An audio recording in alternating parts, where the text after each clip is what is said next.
오늘은 상한 감정 치유에 대해서 말씀을 나누려고 합니다. 몸이 병들면 치유를 받아야 되듯이 감정도 병들면 치유를 받아야 합니다. 감정도 상처를 받습니다. 타인의 말과 태도, 행동에 따라 상처를 받고 그 상처가 오래되면 상한 감정이 됩니다. 상한 감정으로 사랑과 세상을 바라보면 행복하고 건강한 삶을 살지 못합니다. 상한 감정을 어떻게 치유받을 수 있겠습니까? 첫 번째는 상한 감정을 만드는 잘못된 생각을 버리시기를 바랍니다. 31절에 너희는 모든 악독과 노함과 분냉과 떠드는 것과 비방하는 것을 모든 악의와 함께 버리고, 이 같은 부정적인 감정이 일으키는 생각을 버리라고 합니다. 감정은 어떤 사건에 대해서 생각이 만들어냅니다. 같은 사건도 어떻게 생각하느냐에 따라서 부정적인 감정이 나올 수도 있고 긍정적인 감정이 나올 수도 있습니다. 이런 감정을 가슴에 쌓아놓으면 자신이 병이 듭니다. 밖으로 표출하면 상대가 피해를 봅니다. 그런 부정적인 생각이나 내 감정을 지배하지 못하도록 버려야 한다는 것입니다. 오늘 본문은 악독을 버리라고 합니다. 악독, 피클리아는 날카롭고 도끼가 있는 마음씨를 가르칩니다. 까다롭고 온화함이 없는 상태입니다. 어느 일에도 선한 것은 보지 못하고 나쁜 것만 보려는 태도가 악독입니다. 결점이나 흠집만 꼬집어내려는 태도입니다. 감정을 자극하는 일은 대부분 개인의 이익과 관계가 있습니다. 이익이 충돌해서 악독한 생각이 들면 감정을 만들고 그 감정으로 상대를 대하는 것입니다. 결점이나 흠집만 꼬집어내는 태도로 모든 것을 보니까 매사 감정이 좋지 않습니다. 감정은 어떤 사건이 생기면 생각을 합니다. 생각에 따라 감정이 부정적인 감정으로 나타나기도 하고 긍정적인 감정으로 나타나기도 합니다. 어떤 사건이라도 사건은 중립적입니다.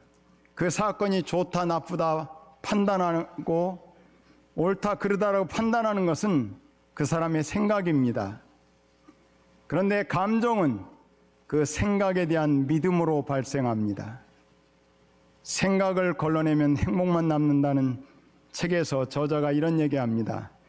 지나간 일을 생각하며 슬퍼하고 누군가 나를 어떻게 생각하는지 걱정하고 누군가에게 분노를 느끼고 있다면 그런 감정을 만드는 생각을 믿지 않으면 된다는 것입니다. 떠드는 것을 버리라고 얘기합니다. 떠드는 것은 크라우게, 부르짖다 소리지르다에서 유래한 말인데 마음의 분노를 밖으로 터뜨리는 고함을 말합니다. 흥분한 사람들이 손을 들어 서로 싸우고 고래고래 소리지르는 것을 말합니다. 비방하는 것을 버려야 합니다. 감정이 상하면 어떤 일들에 대해서 다른 사람들이 해롭도록 고의적으로 나쁘게 말하게 되어 있습니다. 다른 사람을 중상모략해 해를 더해주고 악하게 말하는 것을 버리라고 얘기합니다. 욕구를 방해하는 상황을 만나면 좋지 않은 감정이 생기고 감정에 따라 행동을 하게 됩니다. 내 인생을 방해하는 그런다고 생각하면 분노하게 되는 것입니다.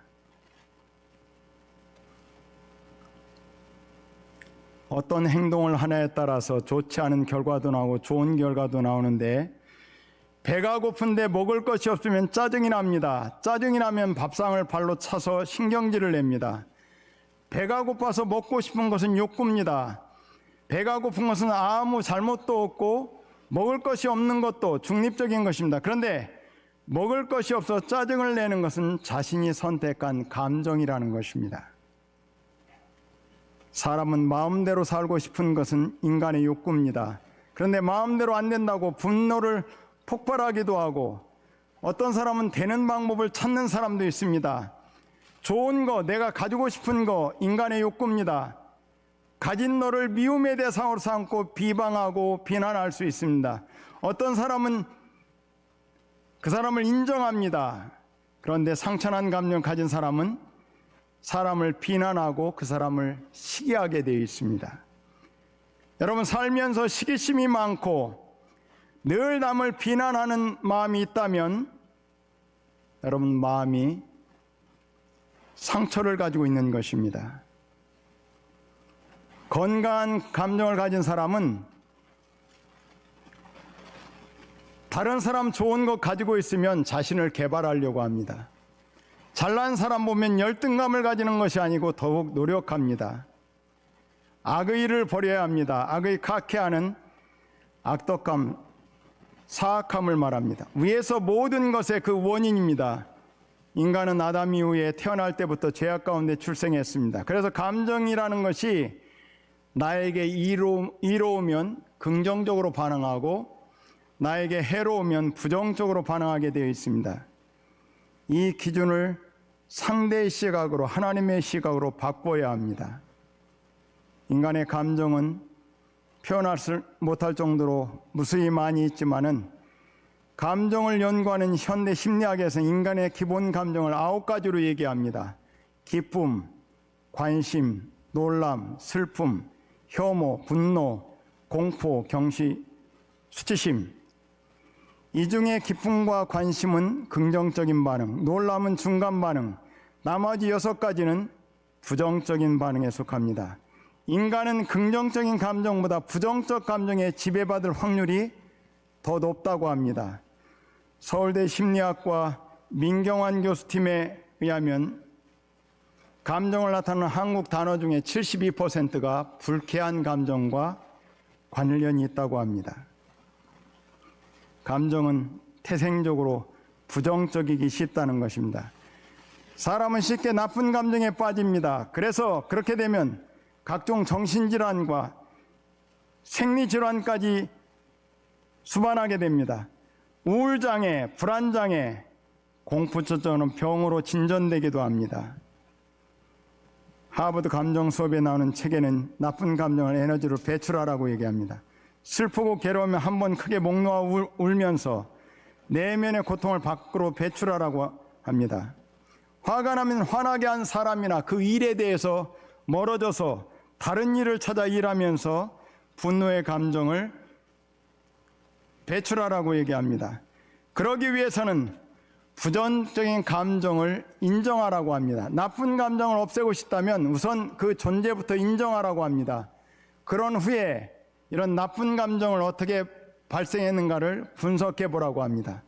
상처난 부정적인 감정을 쌓아놓지 말라는 것입니다. 부정적인 감정을 쌓아놓으면 심장질환에 걸리기가 쉽습니다. 하버드 대학이 심장질환자 16,000명을 대상으로 조사한 것에 의하면 상당수가 매우 심한 정도의 초조와 우울감에 시달렸다고 합니다. 감정 과다 때 그들의 심장은 일반인보다 더 사약해졌고 이에 따른 감정의 악순환이 계속되었다고 합니다. 감정이 몰아치면 아무것도 눈에 보이지 않습니다. 입에서 아무 말이나 뱉어 상대방을 상처를 주고 법까지 위반하게 됩니다. 그래서 우리는 상한 감정 만드는 생각을 과감하게 버릴 수 있기를 바랍니다. 두 번째는 상처난 감정을 치유하려면 복음적 생각으로 채우고 복음적 행동을 해야 합니다. 32절의 전반전에 서로 친절하게 하며 불쌍히 여김이라고 말씀합니다. 상처난 감정은 잘못된 생각에서 나오고 그 감정은 파괴적인 행동을 만들어내는데 행동을 만들어내는 감정을 고치려면 먼저 생각을 고쳐야 합니다. 어떤 생각으로 고쳐야 됩니까? 복음적인 생각. 이것은 구체적으로는 예수님의 생각으로 고치는 것입니다. 예수님은 우리를 어떤 사람도 불쌍히 여기고 친절하게 대해 주었습니다. 사람을 싸움의 대상으로 적으로 이용물로 생각하니까 서로 상처를 주고 받는 것입니다. 에베소 6장에 우리의 씨름은 혈과 육을 상대하는 것이 아니요 통치자들과 권세들과 이 어둠의 세상 주관자들과 하늘에 있는 악의 영들을 상대함이라고 했습니다. 사람은 싸움의 대상이 아니고 사랑해야 될 대상입니다.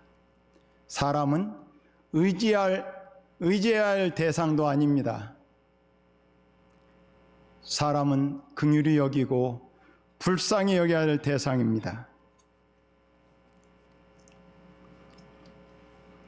세상 살면서 신앙인들이 하나님 의지하지 않고 사람 의지하는 사람이 있습니다.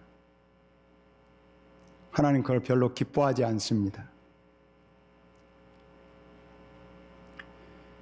제가 목회자니까 목사님들 중에 학벌이 굉장히 좋습니다. 머리가 뛰어납니다. 근데 목회는 세상 말로 개판입니다. 왜 그런지 아십니까? 자기 머리 의지하는 거예요. 자기 학벌 의지하는 거예요. 제 고등학교 동창이 얼마 전에 목회 잘하다가 교인들이 다 나갔답니다. 교회 문 닫을 상황이 됐습니다. 왜 그런지 들어봤더니 사모가 가르치는 은사가 뛰어나서 아이들을 영어 수학을 가르치는데 한 달에 한 과목에 150만 원도 받고 200만 원도 받는답니다. 그래서 내가 그랬습니다. 네가 목회가 그렇게 된 것은 네 사모를 의지했기 때문이다. 네 사모가 돈을 잘 벌으니까 하나님은요, 정말 승리하고 복 받으려면 하나님만 의지할 수 있기를 바랍니다. 사람 의지하지 않기를 바랍니다. 사람은 의지할 대상이 아닙니다.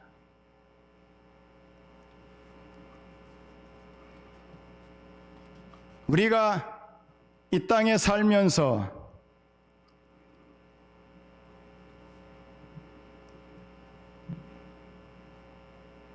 우리의 씨름은 혈과 육을 상대하는 것이 아니요 통치자들과 권세들과 이 어둠의 세상자들과 하늘에 있는 악의 영들을 상대함이라고 했는데, 우리의 싸움의 대상은 악한 영과 싸움입니다. 사람과 싸우지 않기를 바랍니다. 그 사람이 어떤 사람이라도, 우리에게 상처를 주고 고통을 준 사람이라도 사람과 싸우면 사단이 기뻐하는 그런 삶을 삽니다.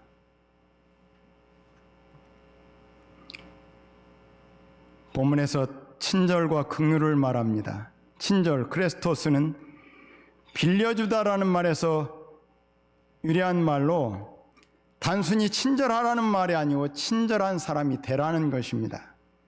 이것은 개발하라, 그것을 위해 시간을 들이고 주의를 기울이라는 말입니다. 자동적으로 되는 게 아니라는 것입니다. 유익한 사람이 되고 도움을 주는 사람이 되라는 것입니다. 악독하게 되는 것에 반대입니다. 친절한 사람은 칭찬할 것을 찾아다닙니다. 다른 사람의 짐을 덜어주고 난제를 풀어주는 사람입니다. 예수님이 이렇게 얘기합니다. 내가 진실로 너에게 이르노니 너희가 여기 내 형제 중에 지극히 작은 자에게 한 것이 곧 내게 한 것이니라. 우리 신앙인은 예수님을 대하듯 사람을 대해야 된다는 것입니다. 불쌍히 여겨야 됩니다. 에베소 교인들이 그리스도를 믿기 전에 감각 없는 자였고 마음이 굳은 자였습니다. 상대를 적으로 생각하고 자신의 이익을 위한 수단으로 생각했습니다. 그래서 다른 사람 보고 흠을 잡고 비방하고 분노하고 폭발했습니다. 그러나 예수를 믿으면 연민의 감정이 생깁니다. 불쌍히 여기는 마음이 생깁니다. 한 가족으로 보기 때문에 그렇습니다. 하나님을 한 아버지로 섬기는 가족이 되었기 때문입니다.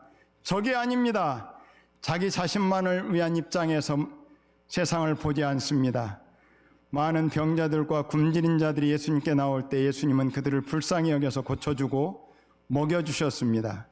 긍휼이란 남을 불쌍히 여기는 돕는 마음입니다. 그 길은 저주받아 마땅한 죄인에게 저주하지 않는 것입니다. 무시해도 될 만한 사람 무시하지 않는 것입니다. 버림받아야 할 사람 버리지 않는 것입니다. 불쌍히 여기며 도와주는 것입니다. 감정이 상하면 모든 것이 하기 싫고 모든 관계가 틀어집니다. 친절한 마음, 긍휼히 여기는 마음이 다 없어져 버립니다. 감정에 상처를 준 남편에게 밥도 챙겨주기 싫은 것입니다. 감정에 상처를 준 아내에게 옆에 자기도 싫은 것입니다. 그러나 그때 감정의 상처를 치유받으려면 예수님이 하셨는 것처럼 의도적으로 친절하게 하고 불쌍히 여겨야 합니다. 자신에게 상처를 준 사람도 어쩔 수 없는 연약한 인간입니다. 불쌍히 여기면 상처난 감정도 사라집니다. 행위와 감정은 타인으로부터 영향을 받습니다. 그렇다고 타인이 내 감정을 지배하도록 내버려둬서는 안 됩니다. 한번 지배당하면 화를 내거나 불평, 불만하는 사람이 되어버립니다. 위장된 분노의 치유라는 책을 쓴 최은주 목사님은 자신이 아내를 상습적으로 폭행했다고 합니다. 목사가 되어서 아내를 폭행하면 아내가 얼마나 상처를 받겠습니까? 아내는 폭행을 경험하면서 남편이 아주 나쁜 사람이라는 생각을 가지고 살아왔답니다. 그런데 어느 날 남편이 살아온 이야기를 아내가 들었습니다. 남편은 알코올 중독자의 가정에서 자랐답니다. 그래서 아픈 상처를 많이 가지고 있는 것을 알았습니다. 남편은 자기를 괴롭히는 가해자가 아니고 남편도 역시 피해자라는 생각을 하게 되었고 아내의 마음은 치유되기 시작했습니다. 남편을 가해자라고 생각하며 미워하기만 했는데 남편을 참으로 불쌍한 사람이라고 생각하게 되었고 그렇게 치유가 됐다고 합니다. 이것은 내 의지로, 내 힘으로 잘 안 될 수 있습니다. 인간은 친절하게 그리고 불쌍히 여기는 한계가 있는데 그렇지만 우리 주님은 많은 사람들에게 상처를 받았습니다. 끝까지 사랑했습니다. 세상에 있는 자기 사람을 사랑하시되 끝까지 사랑하셨다고 했습니다. 저와 여러분도 지금도 주님의 사랑을 받고 있는 줄로 믿습니다. 가슴에 깊은 못을 박은 남편일지라도 보기 싫은 아내일지라도 주님이 부어주는 사랑으로 대하면 어떤 감정도 치유가 됩니다. 세 번째는 상한 감정을 서로 용서할 때 치유가 마무리가 됩니다. 32절에 서로 용서하기를 하나님이 그리스도 안에서 너희를 용서하신 같이 하라. 그리스도 안에서 성도는 서로 용서해야 합니다. 악의와는 반대되는 말인데 용서는 그들이 행한 나쁜 일을 충분히 깨닫고 용서해주고 잊어버리는 것입니다. 너희를 용서한 같이 하나님께서 우리를 용서해 줬으니까 너희도 용서하라고 말씀합니다. 예수님은 70번씩 7번이라도 용서하라고 했습니다. 끝까지 용서하라는 것입니다. 마태복음 11장에 서서 기도할 때 아무에게나 혐의가 있거든 용서하라. 그리하여야 하늘에 계신 너의 아버지께서 너의 허물을 사하여 주시리라. 예수님은 자신을 죽이는 자들을 저희를 사하여 주옵소서 자기의 하는 일을 알지 못합니다. 십자가에서 용서해 주었습니다. 여러분 우리가 예수 믿으면서 기도를 얼마나 많이 합니까? 근데 기도에 응답을 받지 못하는 경우가 있습니다. 왜 그렇습니까? 용서할 사람이 있는데 용서해 주지 않으면 기도가 응답이 되지 않습니다. 저도 목사치고는 기도를 굉장히 많이 하는 사람에 해당됩니다. 요즘도 추워도 북한산에 가서 일주일에 몇 번씩은 기도합니다. 그렇게 기도해도 어떤 때는 응답받지 못하는 경우가 있습니다. 왜 그렇습니까? 먼저 그 사람을 용서하라는 것입니다. 쉽지가 않습니다. 왜? 자신에게 상처를 주고 재정적인 피해를 주고 고통을 준 사람 용서하기 쉽지 않습니다. 한 번에 용서가 안 됩니다. 어떻게 해야 되느냐면 하나님이 나를 용서해 줬기 때문에 내가 용서하겠습니다. 그렇게 기도하고 끊임없이 주님 바라보면 어느새 용서가 됩니다. 용서는 나에게 고통 준 그 사람을 위해서 하는 것이 아니라 내가 살기 위해서 하는 것입니다. 내가 행복하기 위해서 나에게 기쁨을 빼앗기지 않기 위해서 용서하는 것입니다. 용서는 고통스러운 상처를 지워 없애는 것이 아니라 상처난 고통에서 자유로워지는 것입니다. 과거에 개의치 않고 앞으로 평안과 행복으로 가는 지름길이 용서입니다. 약자가 하는 것이 아니고 원한과 쓴뿌리의 포로가 되기를 거부한 자들이라는 선택입니다. 상대방이 받아야 할 마땅한 처벌을 하지 않는 것입니다. 괴롭히는 감정에서 벗어나는 것이고 안갚음을 포기하는 것입니다. 용서하지 않으면 상처로 계속 남아 또 다른 상처가 만들어집니다. 상한 감정은 전염이 됩니다. 그런 감정은 사람의 자세나 말, 표정으로 전달되는데 용서하지 못하고 내가 살면 그것은 아내에게, 남편에게, 자식에게 전달돼서 가정이 불행해집니다. 용서하면 나도 행복하고 가정도 교회도 사회도 행복해집니다. 인생의 응어리를 풀라라는 이런 책의 저자 크리스트 김은 용서하지 않는 자가 당하는 영적 피해를 12가지로 얘기합니다. 용서하지 않으면 마음이 더러워집니다. 용서하지 않으면 사단이 틈을 탑니다. 용서하지 않으면 미워하는 사람을 닮아갑니다. 용서하지 않으면 그런 이성과 결혼하게 됩니다. 용서하지 않으면 주님과 멀어집니다. 용서하지 않으면 주님을 닮아갈 수 없습니다. 용서하지 않으면 관계가 회복되지 않습니다. 용서하지 않으면 몸이 쇠약해집니다. 용서하지 않으면 외롭게 삽니다. 용서하지 않으면 과거에 묶입니다. 용서하지 않으면 상처가 치유되지 않습니다. 용서하지 않으면 용서받을 수가 없습니다. 용서는 하나님께서 우리에게 독생자 예수 그리스도를 십자가에 내어주심으로 보여준 선물입니다. 모든 상한 감정 치유받고 행복하고 건강하게 살려면 하나님이 우리를 용서하신 것처럼 용서해야 합니다. 그리스도 안에서 얼마든지 치유받을 수 있습니다. 감정은 하루에도 몇 번씩 지옥 갔다 천국 갔다 합니다. 상처난 감정 쌓아놓지 말고 끄집어내서 주님께 내어놓아야 합니다. 그 상처난 감정 주님의 보혈이 흐르도록 해야 합니다. 3가지 말씀드렸습니다. 상한 감정 치유받으려면 상한 감정 만드는 잘못된 생각을 과감하게 버리시기를 바랍니다. 상처난 감정 치유받으려면 복음적 생각으로 채우고 복음적 행동을 하시기 바랍니다. 마지막으로 서로 용서함으로 상한 감정 깨끗하게 치유받으시기를 바랍니다. 이런 은혜가 있기를 모든 성도들에게 주님의 이름으로 축원을 드립니다.